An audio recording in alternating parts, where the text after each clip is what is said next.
According to preliminary results of the snap elections, 5 political forces have entered the German parliament. The conservative bloc wins with more than 28.5% of the vote. Following them is the far-right Eurosceptic Alternative for Germany, which achieved a record-breaking 19.5% in this election. In third place is Olaf Scholz, Social Democratic Party, with 16% of the vote. Additionally, the Bundestag will include representatives from the Greens and the Left Party. The leader of the CDU-CSU bloc, Friedrich Merz, who could become Germany's next Chancellor, has stated that he is already working on forming a new coalition. If negotiations proceed smoothly, the coalition is expected to be finalized by April 20. Together with the 120 seats held by the Social Democrats, our 328 seats out of a possible 630 mean that we are, of course, in a position to form a government. We will now hold talks in the next few days. The talks have already been prepared. We have already held 1 or 2 talks with each other. We will also prepare a reasonable transition phase, which will inevitably take a few weeks. In its program, the Christian Democratic Union has pledged to lead Germany out of economic recession and tighten immigration laws. These issues have dominated the country's political agenda in recent years. In terms of foreign policy, Merz's primary objective is to make Europe less dependent on the United States.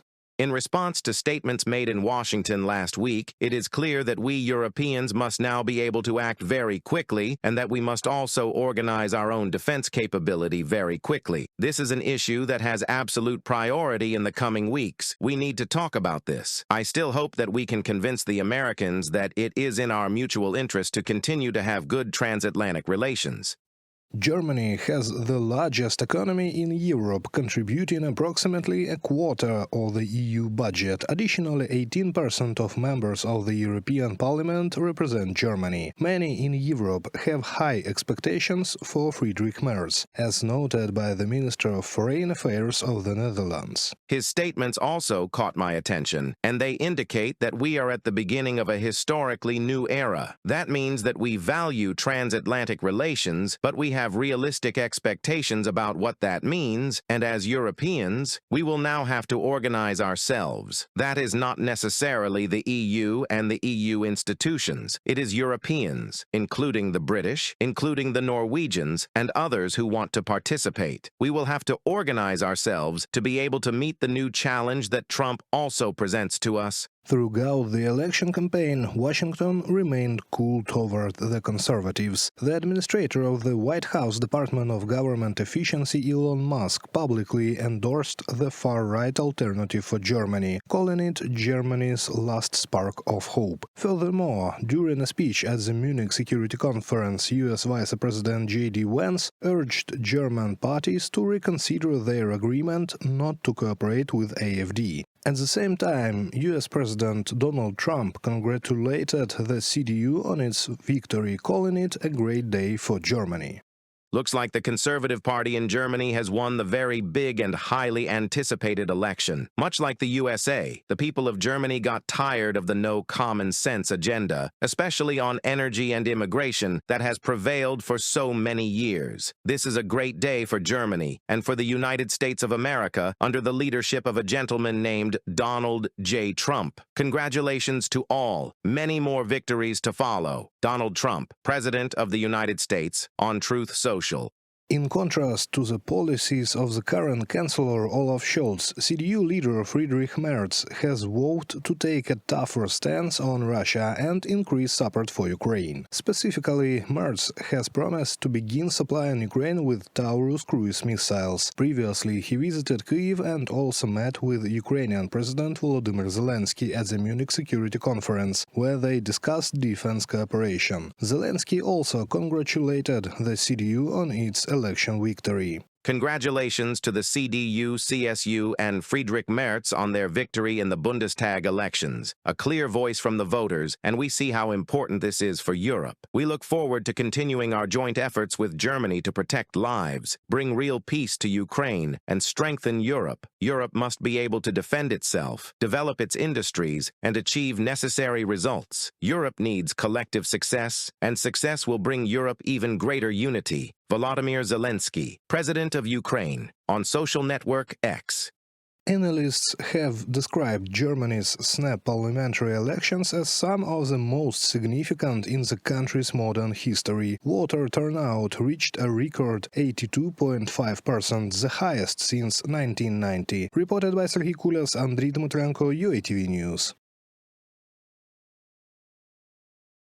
A hot topic of discussion at the pre-election TV debates in Germany was the resonant speech of the Vice President of the United States at the Munich conference. Vance criticized the alleged selectivity of European democracy and called on German parties to lift the boycott of the far-right Alternative for Germany party. Olaf Scholz, Chancellor of Germany, the candidate of the Social Democratic Party of Germany, repeated that he said at the Munich conference, the far-right is a threat to German democracy. I think it should be quite clear that what Vance said is totally unacceptable. The fact is that we have a good tradition in Germany. We learned a lesson from National Socialism that there can be no cooperation with the extreme right. That's why we have laws that legislate that. For example, the law prohibiting National Socialist symbols in Germany, which, by the way, does not exist in the United States, and I think this should be the case in the future. Alternative for Germany candidate Alice Weidel called the comparison of her party with the National Socialists an insult to voters, but she refused to condemn a statement by Alternative for Germany honorary chairman Alexander Gauland, who called Hitler's Nazi dictatorship just a dark spot in the country's history. Weidel argues that by having the support of Washington, she can supposedly maintain a balance between East and West. The fact is that after speaking at the Munich conference, Vance met with the leader of the far right. And previously, the Alternative for Germany leader was publicly supported by Elon Musk. In addition, Weidel called the severing of ties with Russia one of the main mistakes of the Federal Republic of Germany in recent years. She said that the plans of leader of the Christian Democratic Union, Friedrich Merz, to transfer Taurus missiles to Ukraine killed hopes for a diplomatic end to the Russian Federation's war against Ukraine. I could still discuss participation in an international peacekeeping force, but we've deprived ourselves of even that bonus. Why? Because we are no longer accepted by Russia as a neutral party. Friedrich Merz, the candidate of the Christian Democratic Union of Germany, is called the main pretender for the post of Chancellor of the Federal Republic of Germany. According to polls, his party remains the most popular in the country. On the sides of the Munich Security Conference, Merz met with President of Ukraine Volodymyr Zelensky. They discussed defense cooperation between Kiev and Berlin. At the debate, Friedrich Merz criticized Weidel's words about neutrality. He emphasized Germany cannot be neutral in the current situation. Mrs. Weidel, look at the pictures of the people in Ukraine. You just made a very disloyal statement. Russia no longer sees us as a neutral party. No, Mrs. Weidel, we are not neutral. We are on the side of Ukraine, and we are with Ukraine in defense of the political order that we have here. And the words that you have just said are a confirmation to me that I will do everything possible to prevent you from ever getting your hands on political responsibility in that country. Friedrich Merz's view was supported by Olaf Scholz and Green Party candidate Robert Habeck. According to Habeck, the leader of the Alternative for Germany deliberately ignores Russian aggression, which undermines the security of the whole of Europe. It is about restoring peace in Europe and keeping the peace. All that is being discussed here are really difficult issues, and everybody will be happy if we talk only about education and economic growth. But we have to deal with the reality as it is. It is about restoring peace. And that's exactly why we support Ukraine. It's Putin who is the warmonger. It's all he's doing. We can only keep the peace if we can protect it. According to a poll by the Forza Public Opinion Research Institute, the majority of viewers voted Friedrich Merz the winner of the debate. He was followed by Olaf Scholz, and the third place was shared by Alice Weidel and Robert Habeck. Extraordinary parliamentary elections will be held in Germany on 23rd February. Reported by Alexandra Zaslavets and Andriy Dmytrenko, UATV News.